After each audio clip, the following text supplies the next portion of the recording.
I spent 11 years learning everything about my wife. Her favorite flowers were white peonies. She laughed at bad puns even when she pretended to groan.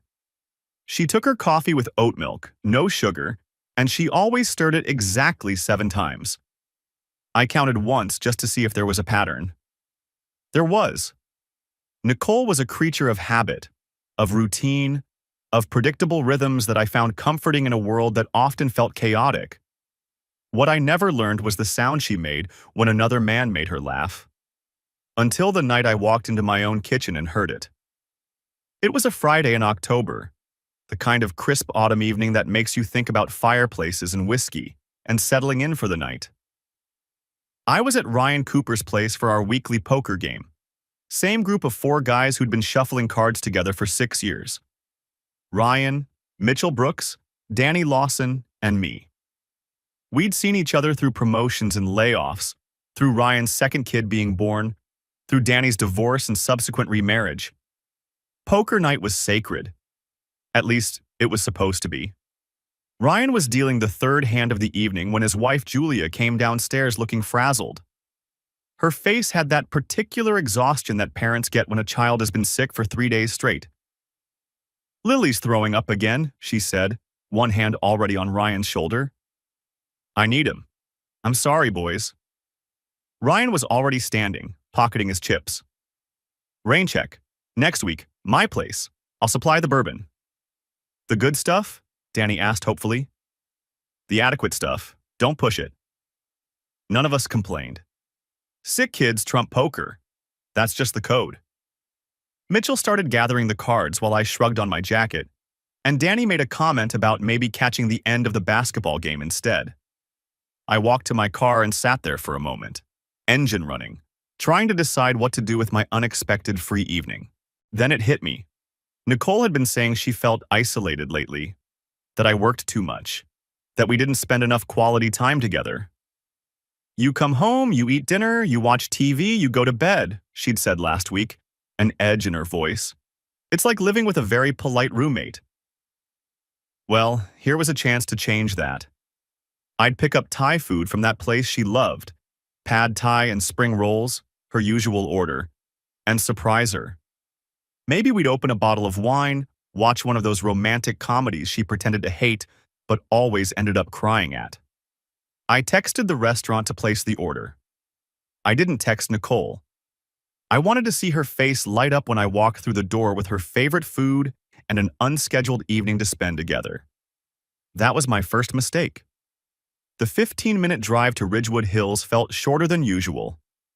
I was thinking about what movie we might watch, whether she'd want red or white wine, whether she might be in a good enough mood for us to actually talk about the future for once. Normal husband thoughts. Boring, domestic, utterly naive thoughts. I pulled onto our street at 8:15 and immediately noticed the unfamiliar car in the driveway. Silver BMW X5, new model, parked right where I usually put my sedan.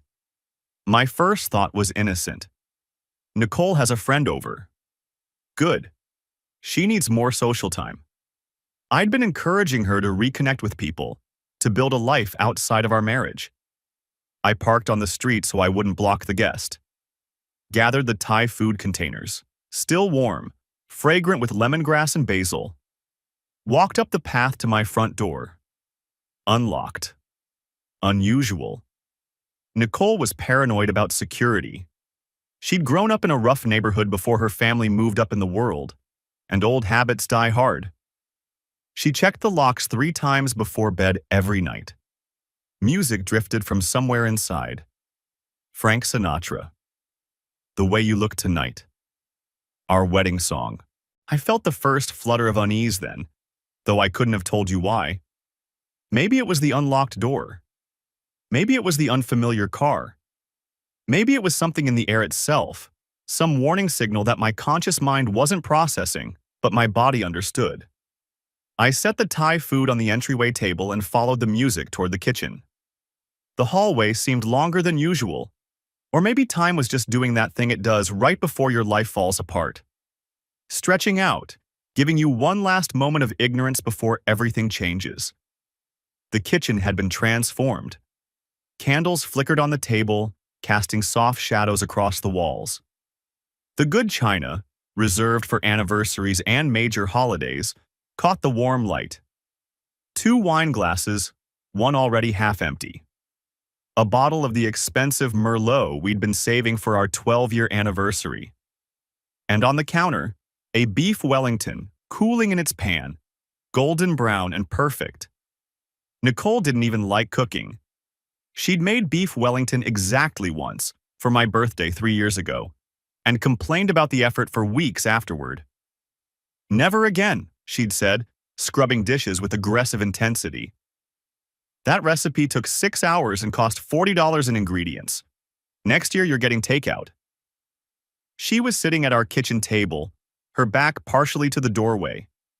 I could see her profile, the line of her jaw, the curve of her shoulder, the way her hair fell in soft waves that she must have curled earlier. She was wearing the blue dress I'd bought her for Valentine's Day. Makeup done. Perfume I could smell from the doorway. And across from her sat a man. Dark hair, athletic build. He was wearing my bathrobe, the monogrammed one she'd given me for our 5th anniversary. The robe I wore on Sunday mornings while I made her pancakes. The robe that had my initials stitched into the chest in careful navy thread. He was wearing it while sitting in my house, at my table, across from my wife. They were laughing. Her hand rested on his forearm with an easy intimacy that told me this wasn't the first time. Wasn't the 10th time. This was comfortable. This was routine.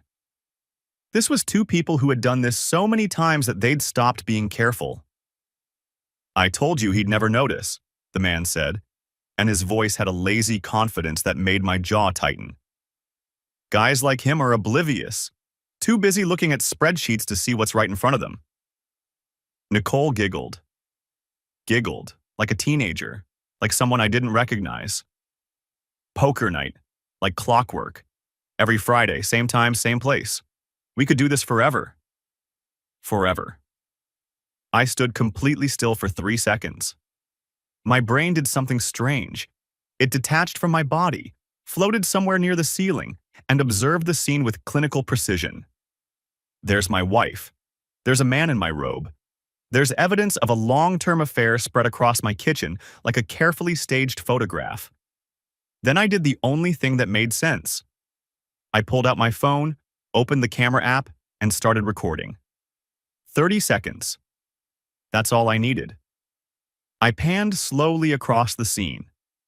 The candles, the dinner, the wine, the bottle with its distinctive label. The man in my robe, relaxed and proprietary, like he belonged here. Like this was his house, his wife, his life. And finally, Nicole's face as she turned and saw me standing there. The transformation was extraordinary.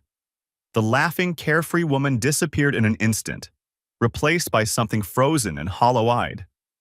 Her mouth opened, but no sound came out. The wine glass in her hand stopped halfway to her lips, suspended in the kind of moment that only happens when the universe rearranges itself. "Travis." My name came out as a whisper, a prayer, a curse. The man stood up abruptly, and I noticed the robe fell open slightly. He had the decency to look alarmed, though not ashamed, because people like this weren't built for shame. Just alarmed, like a kid caught with his hand somewhere it shouldn't be. I stopped recording, slipped the phone back in my pocket, and when I spoke, my voice came out calm. Pleasant even. The voice I used in client meetings when the numbers were catastrophic, but I needed to maintain control. "Enjoy your meal," I said. "By the way, you're sitting in my chair." I turned. I walked out. "Travis! Travis!" "Wait, it's not. Let me explain." Behind me, I heard a chair scrape against the floor. Glass shattered.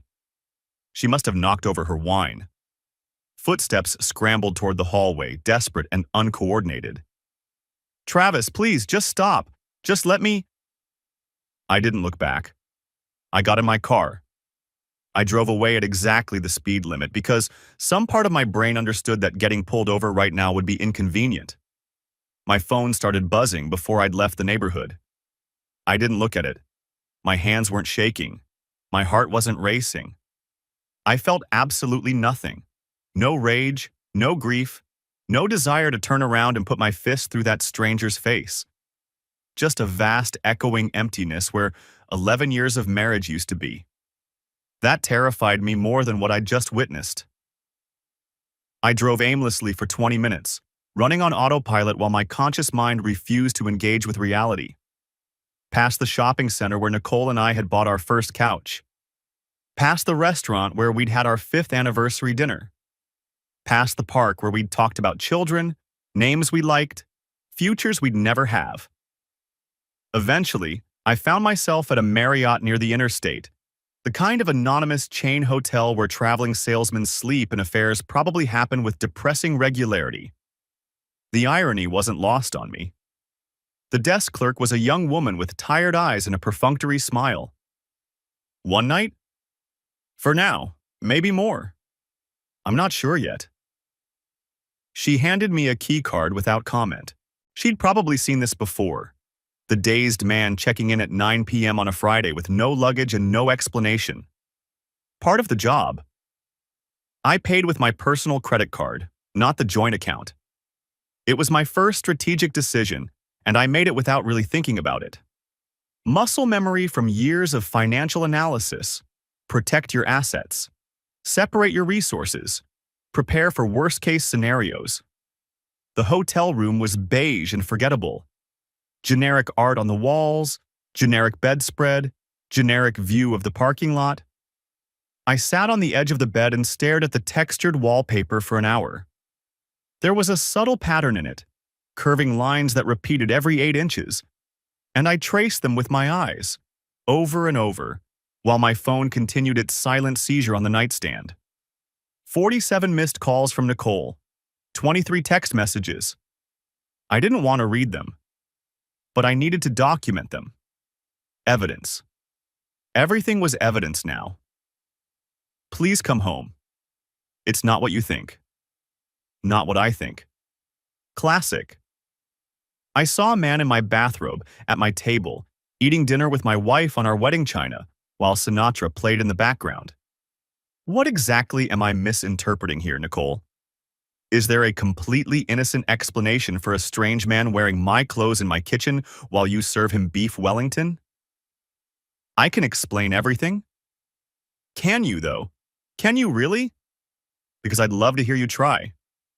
Travis, answer me, please. I made a mistake. One mistake. There it is. The singular mistake, defense. As if I hadn't noticed the ease between them, the comfort, the way they laughed like people who'd been laughing together for months, possibly years. He means nothing to me. You are my husband. The contradiction didn't seem to occur to her. If I was her husband, if I meant something, then why was another man wearing my robe? Why was she serving him romantic dinners on our wedding china while I sat in a friend's basement playing poker? I'm calling your mother if you don't answer. Now we're escalating to threats. Bring in the family. Make me the bad guy for not responding. Classic deflection. Please. I'm begging you. I read each message with the same detachment I'd felt in the kitchen. Nicole was cycling through the stages of getting caught. Denial, minimization, bargaining, threats, and back to bargaining. It was almost textbook. If I'd been advising a friend in this situation, I would have predicted every single text. I didn't respond. Not because I was trying to punish her, though that was a pleasant side effect, but because I had nothing to say. What could I possibly say? I forgive you? I didn't. We need to talk? We didn't. Not yet. Not until I understood the full scope of what I was dealing with. I'm a financial analyst for a private equity firm. My entire career is built on seeing patterns, assessing risk, making decisions based on data rather than emotion. While Nicole was blowing up my phone with desperate pleas, I was making mental lists. What I know, she's having an affair. It's been going on long enough to become comfortable, possibly over a year. The man was wearing my bathrobe like he owned it, which suggests he's been in my house multiple times. What I don't know, who he is, how they met, how long exactly, what else she's hiding, whether there have been others before him. What I need: a lawyer, information, a plan, control. What I don't need: an emotional confrontation that gives her ammunition. Angry voicemails she can play for a judge. Text messages where I threaten or insult her. I opened my laptop and searched for divorce attorneys in our city. I wrote down 3 names, all with strong reputations, all with experience in high-asset divorces, and set an alarm for 7 a.m. Then I tried to sleep. At 2:14 a.m., my phone buzzed one last time. I shouldn't have looked, but I did. "If you don't come home, I'll tell everyone you abandoned me." I stared at that message for a long time, watching the words burn themselves into my brain. This wasn't grief or guilt or desperation anymore. This was strategy. This was a chess move, an attempt to reframe the narrative, to make herself the victim before I had a chance to tell anyone what really happened. I screenshotted the message, then I turned off my phone. That's when I knew. Nicole wasn't sorry she'd done it. She was sorry she'd gotten caught, and she was already planning her counterattack. So would I. Saturday morning, 6:45 a.m. I woke before the alarm with that peculiar clarity that comes after a trauma. Everything too sharp, too bright, too real. The hotel room looked harsh in the morning light, every stain and imperfection visible. I showered, put on yesterday's clothes, and realized I needed to go home for basics. Clothes, toiletries, my laptop charger, the files from my home office. But I couldn't go while Nicole was there. Not yet. Not until I had backup. I called Ryan. "Hey, man." His voice was cautious, concerned. "Poker ended early. Everything okay? I tried calling you last night."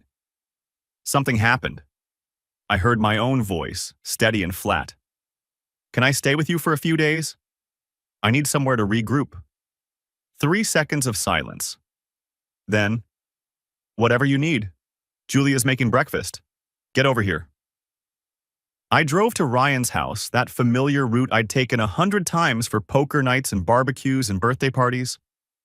The normalcy of it felt obscene. How could the streets look the same when everything had changed? Julia met me at the door with a hug and a mug of coffee. Ryan said something happened. "You don't have to explain until you're ready." She pressed the coffee into my hands. "I'm taking the kids to my mother's for a few hours. You two talk." She was gone within 10 minutes, ushering 2 confused children into her car with promises of grandma's cookies. Ryan and I sat in his living room, the same room where we'd played poker countless times, where I'd complained about work and bragged about my marriage and been utterly, painfully blind. "Show me," Ryan said simply. I pulled out my phone and handed it over. He watched the video twice. The first time, his expression was confused, disbelieving. The second time, his jaw tightened progressively until a muscle in his cheek started twitching. I watched him watch it, seeing my own discovery replayed through his eyes. When it ended, he set the phone down very carefully on the coffee table. His hands were shaking slightly. "Who the hell is that guy?" he asked. "I don't know, but I'm going to find out." Ryan picked up the phone again and played the video a third time, freezing it on the man's face. He leaned closer to the screen, frowning, and then his expression changed, recognition flickering across his features. "Wait, I know him." My stomach dropped. "What?" "That's Derek Weston. He runs that CrossFit gym off Henderson Boulevard. Peak Performance Fitness. I've seen him at a few charity events. My firm sponsors one of their youth programs." Ryan looked at me, his eyes dark. "Nicole goes there, right? She's always talking about her trainer." Nicole had joined that gym 14 months ago. Said she wanted to get healthy, to feel better about herself, to take control of her body. I'd encouraged her. Told her it was a great idea. Paid for her premium membership out of our joint account. Celebrated when she'd lost weight and gained definition and started wearing tighter clothes. 14 months. The number settled into my chest like a stone. Her trainer, I repeated. She said his name was Derek. Called him the best thing that ever happened to her fitness journey. I laughed, a sound without humor. Guess she wasn't talking about her fitness. Ryan and I spent the next hour researching Derek Weston. Social media made it easy. He had an active Instagram presence full of shirtless fitness photos and motivational quotes written in that pseudo-inspirational font that wellness influencers love. 34 years old. Business owner. Self-proclaimed expert in transformation of body and mind. And married. That detail made me sit up straighter. Look at this. Ryan scrolled through Derek's photos until he found what he was looking for. Family shots, carefully curated for maximum wholesomeness. A woman tagged as Ashley Weston. 2 young children, maybe 4 and 6 years old, grinning in matching Christmas pajamas. Family man, the caption read. Nothing matters more than these 3. He's married, I said, with kids. I leaned back and let that information settle. Derek Weston wasn't just having an affair. He was having an affair while maintaining a picture-perfect family image online. He had a lot to lose. What are you going to do? Ryan asked. I considered the question carefully. Everything in me wanted to drive to peak performance fitness and introduce myself to Derek Weston with my fists. Watch that confident smile disappear. Make him understand that actions have consequences. But that would be stupid. That would be emotional. That would give Nicole exactly the narrative she needed. My violent, unstable husband attacked my personal trainer for no reason. I had to leave. I feared for my safety. No. There was a smarter way. Right now, I said. Nothing. I need more information before I make any moves. I need to know exactly how deep this goes before I start cutting. Ryan nodded slowly. What do you need from me? A place to stay, and your silence. Don't tell anyone else yet. Not Mitchell, not Danny. I need to control this. Done. He reached out and gripped my shoulder. Whatever happens, I've got your back. Monday morning, I sat in the office of Victoria Sloan, a divorce attorney with 22 years of experience and a reputation for being surgically precise. Her office was on the 14th floor of a downtown building, tasteful and expensive, with diplomas covering one wall and a view of the city's skyline through floor-to-ceiling windows. Victoria herself looked like someone's elegant grandmother. Silver hair, pearl earrings, a cashmere cardigan over a silk blouse. Right up until you saw her eyes. Those eyes had seen every lie, every trick, every desperate maneuver a cheating spouse could attempt. They missed nothing. Mr. Hartwell, she shook my hand firmly. Tell me why you're here. I slid my phone across the desk. This was Friday night. She watched the video once, her expression unchanged except for a slight tightening around her mouth.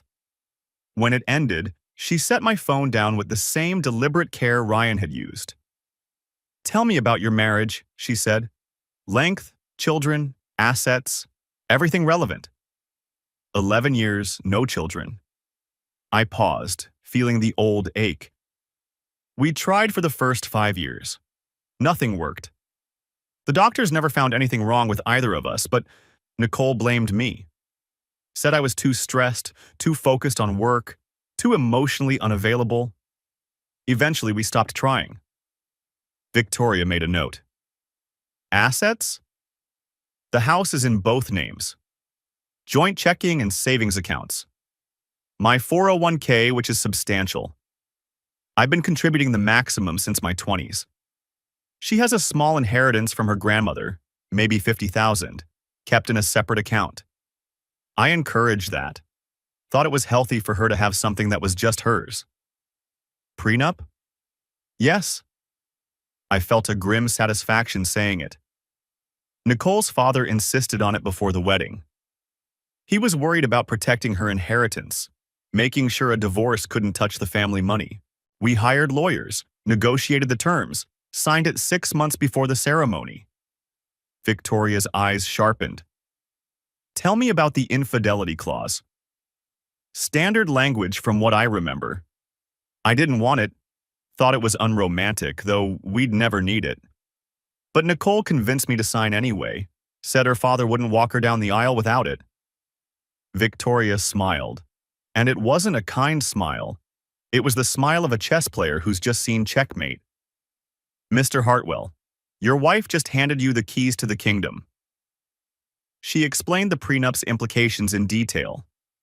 The infidelity clause stated that if either party could prove adultery during the marriage, the cheating spouse forfeited claims to 50% of shared assets beyond their personal contributions, any alimony, and the marital home. I had video evidence, time-stamped. Her own father's paranoid insistence on the prenup was about to destroy her. Don't confront her yet, Victoria advised. Don't move out permanently. It could be construed as abandonment. Go home, act civil, and let me do my job. I'm going to request her phone records, credit card statements, and gym membership logs through Discovery. She paused, meeting my eyes. But if you can access any of that information independently, legally, it would help our timeline considerably. Legally. The word hung in the air between us. Our joint credit card statements are online, I said slowly. Both of our names on the account. Both of us have the password. Then I'd suggest reviewing your own financial records. Any concerned citizen would want to understand their household spending patterns. That night, I logged into our joint credit card account. The interface was familiar. I'd checked it dozens of times over the years, mostly just glancing at the totals. This time, I went back 18 months and started scrolling line by line. The paper trail was damning. Monthly charges at the Ashford Hotel downtown, a boutique place I'd heard of but never visited, known for its discretion and its $400 per night suites. The charges went back 14 months. Every single one fell on a Friday. Poker night. Like clockwork. While I was at Ryan's house bluffing about full houses, Nicole was at the Ashford creating her own. There were purchases at lingerie stores I'd never seen the contents of. Expensive pieces, the kind you don't buy for yourself. Dinners at restaurants across town on nights she'd told me she was having girls' night or working late on a project. A couple's massage at a spa 40 miles away. I'd never been to that spa, never even heard of it. I added everything up. Over $11,000 in affair-related expenses over 14 months. All charged to our joint account. All money that I'd earned during 60-hour work weeks while she was spending it on another man. She didn't even hide it. She just assumed I'd never look. I screenshotted every charge, organized them by date, cross-referenced them with my calendar. The pattern was clear. Every time I had a work trip, every poker night, every evening event, there was a corresponding charge at the Ashford Hotel. She'd been using my schedule against me, weaponizing my work ethic. My dedication to our future had given her the freedom to destroy it. I went home Monday evening, following Victoria's advice. I needed to be seen living in the marital home, needed to establish that I wasn't abandoning anyone. Nicole was a wreck when I walked through the door. Mascara-stained face, unwashed hair, wearing yoga pants and a sweatshirt that looked like she'd slept in it. Her eyes were red and puffy, her skin pale. Good. She moved toward me with her arms outstretched, already crying. Travis, thank God. I've been so worried. We need to talk. I stepped back. Her arms fell to her sides like cut strings. No, I said. We don't. Travis, please. I know what you saw, but you have to let me explain. I don't have to do anything. I walked past her to the guest room, closed the door, turned the lock. She followed, of course, knocked first gently, then insistently, then desperately. Travis, this isn't fair. You can't just shut me out. We've been married for 11 years. Don't I at least deserve a conversation? I put in earbuds and listened to a podcast about financial markets. Eventually, the knocking stopped. Over the next week, Nicole tried everything in her playbook. She cried and begged and apologized, leaving tissues scattered around the house like mournful confetti. She made my favorite meals: pot roast, lasagna, that chicken dish with the lemon sauce, and left them outside the guest room door like offerings to an angry god. "I made lasagna," she'd say through the door, her voice hopeful. "Your mom's recipe. It's still warm." I didn't respond. I didn't eat them. Let her watch me throw the food away, untouched.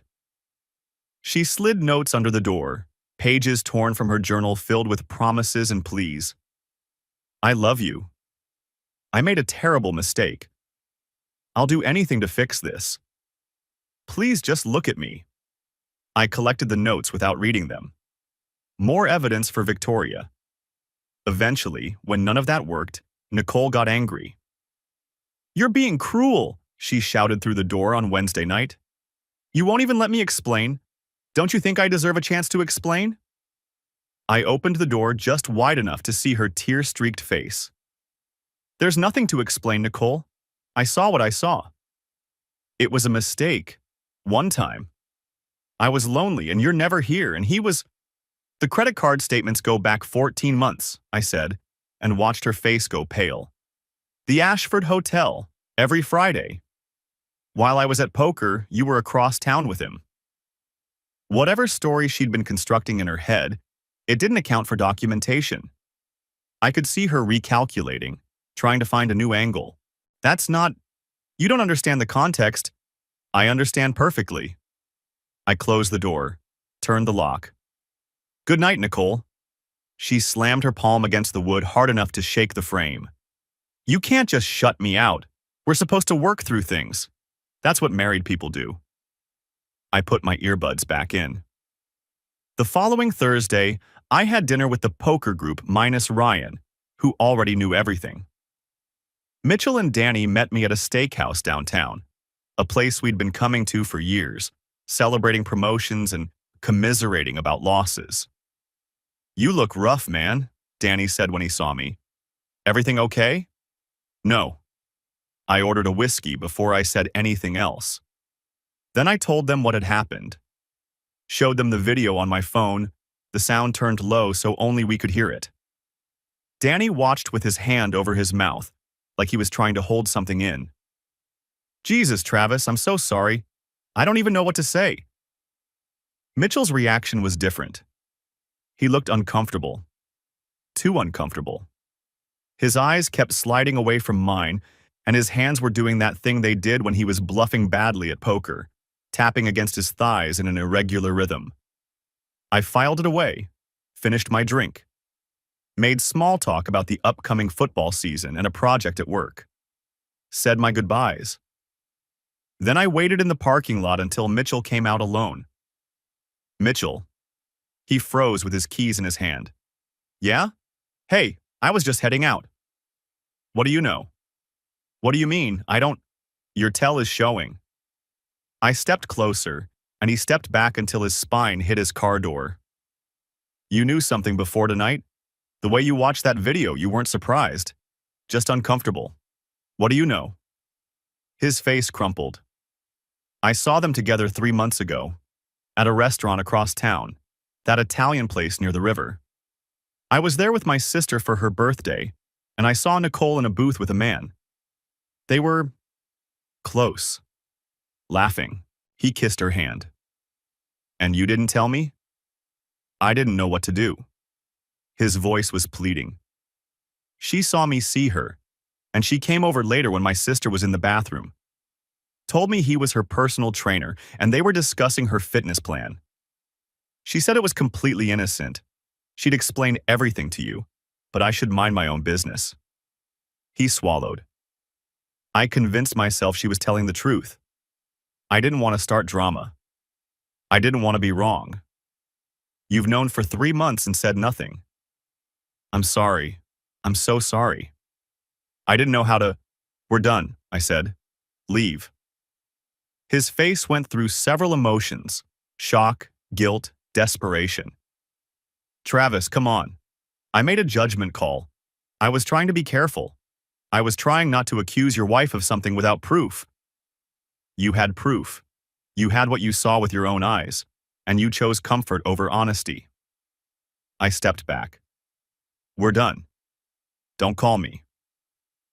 I walked to my car and drove away. In the rearview mirror, I saw Mitchell standing alone in the parking lot, looking smaller than he ever had before. The poker group was fractured. Mitchell was out. Danny took my side. Ryan was furious when I told him, furious at Mitchell for the silence, furious at himself for not sensing something was wrong sooner. I should have known, he kept saying. I should have picked up on something. How? I asked. She was good at this. She'd been good at it for 14 months, probably longer. I continued building my case. Every evening after work, I documented something new. Screenshots of credit card statements, organized into spreadsheets. Calendar comparisons showing my absences matched with her hotel charges. Screenshots of her gym membership records, which Victoria had obtained. Then I found the spa weekends. Nicole had taken 2 spa weekends with her friend Brittany Turner over the past year. Girls' trips, she'd called them. Self-care and bonding. I'd encouraged her to go, told her she deserved relaxation. I reached out to Brittany carefully, crafting a casual text. Hey, Nicole mentioned you two had a great time at that spa last spring. She wants to go back. Can you remind me which one it was? Brittany's response came an hour later. What spa trip? I haven't seen Nicole in months. We kind of drifted apart. She got really busy with her gym stuff. Is everything okay? I stared at the message. The spa weekends were with Derek. Everything had been with Derek. The gym membership, the new lingerie, the sudden interest in healthy eating, the tight clothes and the toned body, and the way she'd started looking at herself in mirrors with satisfaction. All of it was for him. My wife had been living a parallel life for over a year, and I'd been too busy working to notice, or too trusting, or too desperate to believe that my marriage was as good as it looked from the outside. Investigating Derek Weston became my evening project.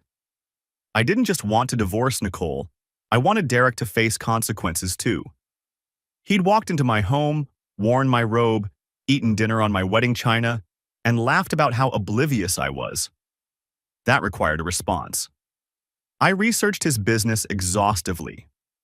Peak Performance Fitness had opened 5 years ago with Derek as the face and a man named Grant Holloway as the money. Grant was a silent investor who held 40% of the company, an older guy who'd made his fortune in real estate and was looking for passive income. The gym had a strong reputation, especially among women clients. Lots of 5-star reviews, many mentioning Derek personally. So attentive. He really makes you feel like you're his only client. Derek has a gift for understanding exactly what you need. Best trainer I ever had. Worth every penny. The reviews started painting a picture. I created a fake email account with a generic name and joined a local community Facebook group, posted innocently. Thinking about joining Peak Performance Fitness for my wife. She's nervous about starting. Any experiences to share?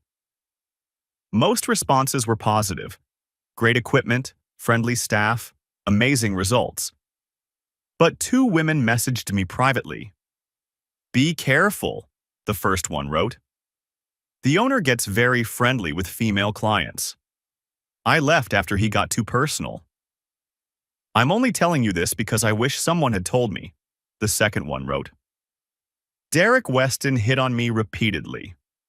When I rejected him, he made my time there so uncomfortable I had to quit. I was too embarrassed to make a formal complaint. Nicole wasn't Derek's first, she was just his latest. Probably not even his only. He'd been running this playbook for years, using his gym as a hunting ground. I screenshotted everything. Ashley Weston. I debated for days about how to handle this. She was an innocent party, a wife, a mother of two small children, someone who probably had no idea what her husband was doing on Friday nights. She deserved the truth. But delivering it felt cruel, like being the one to shoot the messenger. Eventually, I decided that if our positions were reversed, I'd want to know. I'd want the chance to protect myself before everything became public, before lawyers and courtrooms and custody battles made everything worse. I found her work email easily. She was a dental hygienist at a practice called Smile First Family Dentistry and sent an anonymous message. Your husband is having an affair with a married woman named Nicole Hartwell. This has been going on for over a year. I'm sorry to tell you this way, but you deserve the truth. I have proof if you want it. 2 days of silence. Then, who is this? How do you know? I replied, I'm the husband. I have video. I have credit card records showing 14 months of hotel charges. I'm filing for divorce. I thought you should know before this becomes public. Another pause, longer this time. Then, can we meet? We met at a coffee shop across town, somewhere neither of us would be recognized. A quiet place with worn couches and mediocre pastries, the kind of spot where people had difficult conversations. Ashley was smaller than I expected, with tired eyes and the brittle composure of someone holding herself together through sheer willpower. She looked like she hadn't slept in days. You said you have video, she said without preamble. Her voice was steady, but her hands were shaking around her coffee cup. I showed her. Watched her watch it.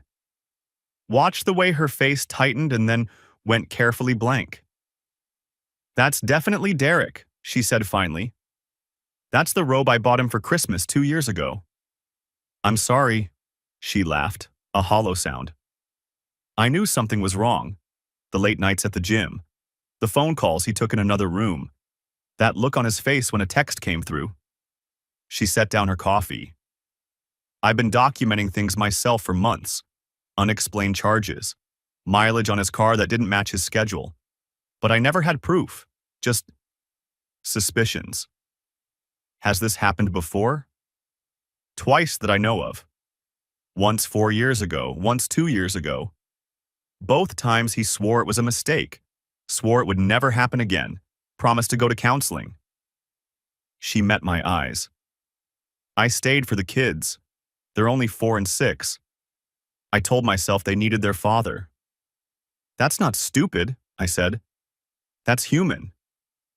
She nodded slowly, some of the tension leaving her shoulders. What are you planning to do? I'm divorcing Nicole. The prenup protects me. Infidelity clause. She's going to walk away with almost nothing. I leaned forward. I thought you might want to coordinate. We both have evidence. We both have leverage. If we move at the same time, share information, we can maximize the damage to both of them. Ashley's eyes narrowed. What would hurt Derek the most? His business, his reputation, his image of himself as a successful entrepreneur. I pulled out my phone and showed her the Facebook messages about Derek's behavior. He's been doing this for years, using the gym as a hunting ground. There are other women. I'm not surprised. She was quiet for a moment. His business partner, Grant Holloway, he's been getting frustrated. Derek missed meetings this year, was late on expense reports. Grant made comments about focus issues at the last social event I attended. If Grant finds out what Derek's really been focusing on, he'd be furious. The gym's reputation is everything.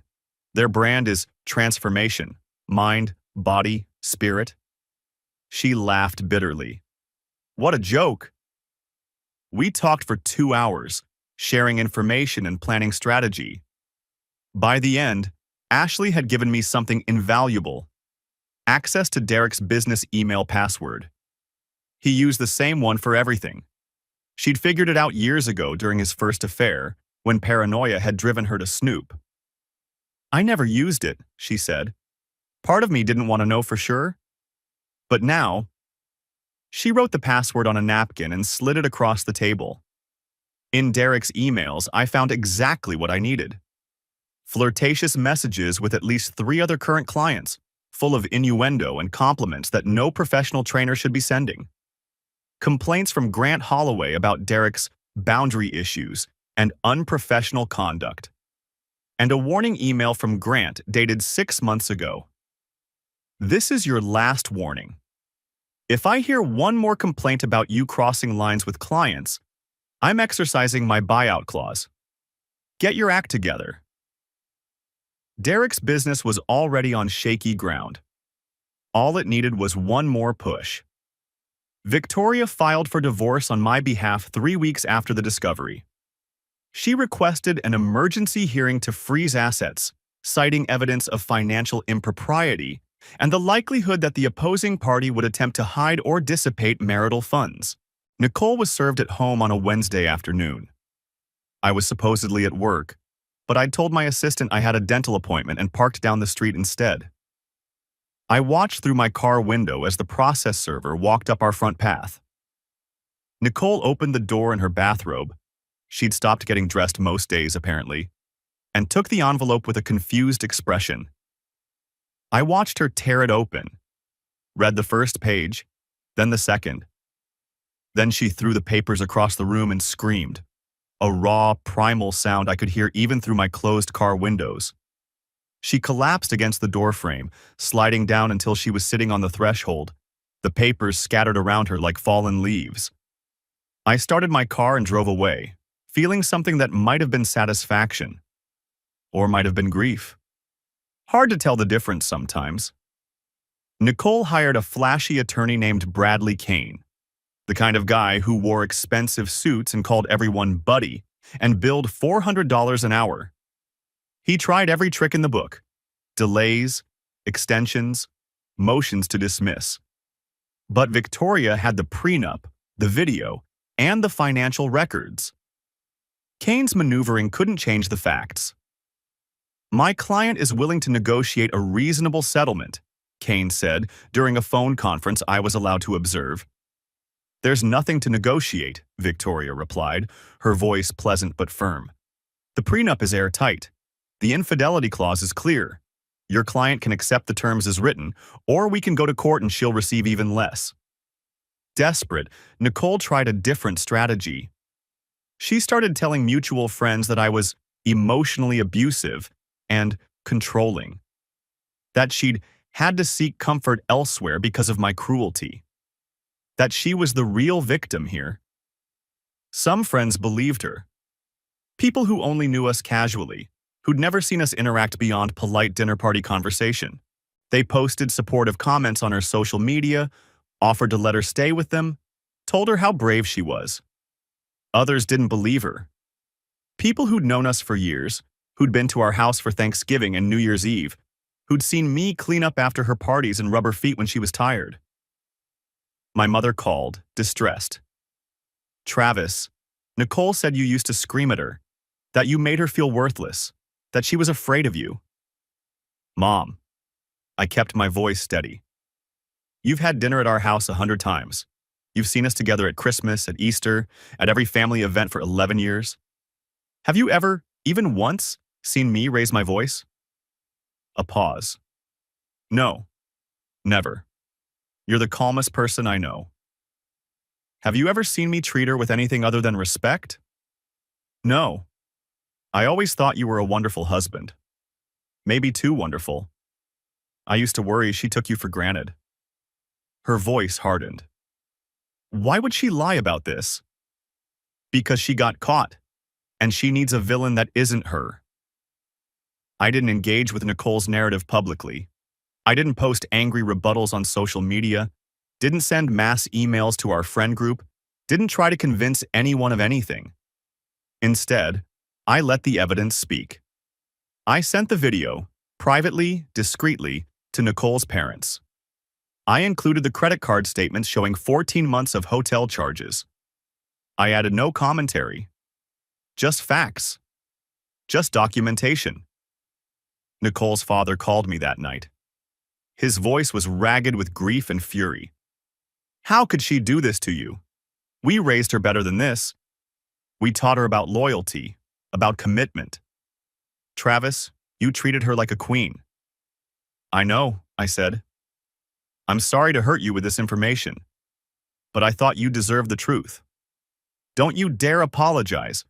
You've got nothing to apologize for. He was crying now, this proud man who'd walked Nicole down the aisle and welcomed me into his family. Whatever you need from us, you have it.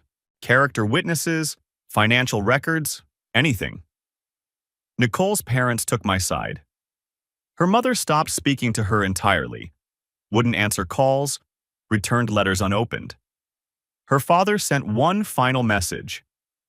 You had everything, and you burned it down for a man who used you. Word spread through our social circle. People compared notes. Nicole's narrative fell apart as friends realized that the controlling husband she described didn't match the man they'd known for years. The man who encouraged her independence. The man who paid for her gym membership because she said it made her happy. The man who'd never once raised his voice at a dinner party. She became increasingly isolated. Derek started distancing himself. Fewer texts, fewer calls, excuses about being busy with work. She was losing both her marriage and her affair at the same time. Ashley Weston filed for divorce, citing adultery, with documentation I'd helped her gather. She also sent a formal complaint to Grant Holloway, Derek's business partner, including screenshots of the emails showing his boundary issues with multiple clients. Grant had been patient for years. He'd given warnings, accepted promises, looked the other way. But this was different. This was documentation. This was evidence that could destroy everything they'd built. Grant exercised the buyout clause in their partnership agreement. Derek was given a choice: sell his 40% stake at a below-market rate, 50 cents on the dollar, or face a lawsuit that would expose everything in discovery. Derek took the buyout, lost 60% of his investment overnight. Using the evidence I'd shared, Ashley got full custody of their children. Derek was ordered to pay child support and alimony that would consume most of his diminished income. He went from successful gym owner to struggling personal trainer at a commercial chain, working for wages instead of profits. His Instagram went quiet. His lifestyle evaporated. Nicole showed up at his apartment. He'd moved into a one-bedroom across town after Ashley got the house, expecting some kind of romantic reunion. Finally, they could be together. Finally, they were both free. Derek's response was crushing. I heard about it later from Ashley, who'd heard it from a mutual friend. Nicole, this was never about us, he'd said. You were just convenient. Something fun while I was bored. I'm not rebuilding my life with the woman who helped destroy it. But you said, I said a lot of things. That's what people do when they're having affairs. They say what the other person wants to hear. He closed the door in her face. The final revelation came during the discovery phase of our divorce, and it hit me harder than anything else. Victoria called me on a Thursday afternoon. I found something you need to see. Can you come to my office? I sat across from her desk as she laid out the documents. Nicole had opened a separate savings account 8 months ago at a bank we didn't use together. She'd been funneling small amounts from our joint account, $300 here, $500 there, into a private fund that I never knew existed. Total: $14,000. She was building an escape fund, Victoria said. She was planning to leave you anyway. But on her terms, on her timeline, with your money. I stared at the bank statements, watching the numbers blur together. Nicole hadn't just betrayed me romantically. She'd been systematically preparing to abandon me while living off my income, building a nest egg funded by my hours at the office, my promotions, my dedication to a future she'd already decided to destroy. The affair wasn't a mistake. It wasn't a moment of weakness. It was part of a plan. She'd been positioning herself for months, maybe years, and I'd been too blind to see it. Are you all right? Victoria asked. Fine, I said. Just processing. But I wasn't fine. This was worse than the video. The video was passion, impulse, the heat of an illicit romance. This was cold, calculated, the careful planning of someone who saw me as a resource to be extracted, not a partner to be loved. The divorce hearing was surprisingly brief. The prenup held. Nicole's claims of emotional abuse were dismissed for lack of any evidence. No police reports, no therapy records, no witnesses to any alleged misconduct.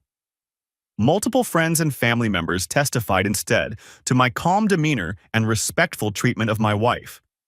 The judge read the ruling in a flat, official voice. Nicole was awarded her grandmother's inheritance, approximately $50,000. Her personal vehicle, 30 days to vacate the marital home. Nothing else. I kept the house, my retirement accounts, the joint savings, no alimony obligations. Nicole sat at the defendant's table with her shoulders hunched, looking smaller than I'd ever seen her. When the judge finished speaking, she didn't cry. She didn't scream. She just stared. Empty. Lost. Like someone waking up from a dream and realizing it was actually a nightmare. I didn't look at her. I thanked Victoria, shook her hand, and walked out of the courtroom. Behind me, I heard Nicole's voice. Travis, please wait." I didn't wait. I walked through the marble hallway and out into the afternoon sunlight. A month after the divorce was finalized, life had settled into something resembling normalcy. I was still in the house. Some nights were hard. I'd walk into the kitchen and remember the candles, the wine glasses, the man in my robe. But most nights weren't hard. Most nights, I felt something that might have been peace. I'd started going to the gym across town, where nobody knew my name or my story. Rebuilt my poker group, Ryan, Danny, and a new guy named Caleb from work. My mother visited most weekends, bringing casseroles and the kind of quiet companionship that doesn't require much talking. Nicole, according to occasional updates from mutual acquaintances, had taken a job at a real estate office. She was living in a small apartment. Her parents kept their distance. Derek wouldn't speak to her. She'd burned everything to the ground, and now she was standing alone in the ashes. I found that I didn't feel satisfaction about any of it. Just a kind of distant acknowledgement, like reading about a stranger's misfortune in the news. 6 months after the discovery, I was at a hardware store buying supplies for a deck I was building in the backyard. Working with my hands had become therapy, the satisfaction of creating something tangible, something that would last. I was comparing wood stains when I heard my name. Travis? I turned. A woman stood nearby holding a basket of gardening supplies. It took me a moment to place her. Emma Thornton, Nicole's cousin. We'd met at family gatherings over the years. "Emma, it's been a while. I just wanted to say I'm sorry for what she did and for not reaching out sooner. It's not your fault. I know, but I should have warned you." She hesitated. She was always like this. In college, she cheated on her boyfriend before you. That's how they broke up. Family drama, crying phone calls, the whole thing. She shrugged. I thought she'd changed. I was wrong. I nodded slowly. Nicole's betrayal wasn't an aberration. It was a pattern. I'd been fooled by an experienced deceiver. "Thanks for telling me," I said.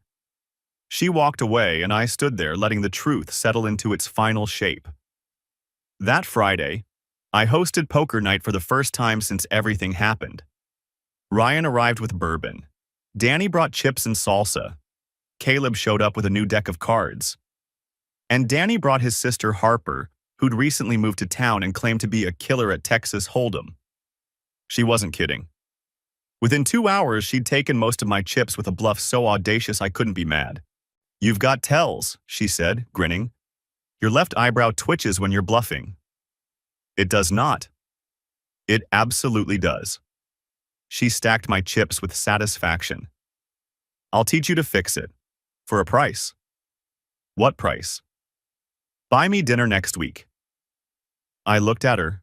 Dark hair, quick smile, confidence that came from knowing exactly who she was. Nothing like Nicole. Deal, I said. The game ended late. Everyone filtered out. Harper lingered, helping me clean up. We were standing in the kitchen, the same kitchen where my world fell apart a year ago, but it didn't feel like that place anymore. Good night, Travis, she said at the door. Same time next week? Wouldn't miss it. She left. I locked the door and stood in the quiet house for a moment. My phone buzzed. Harper. For the record, your eyebrow really does twitch. It's kind of adorable. I laughed. Actually laughed, alone in my kitchen at midnight. Then I went to bed. The house wasn't empty anymore. Neither was I.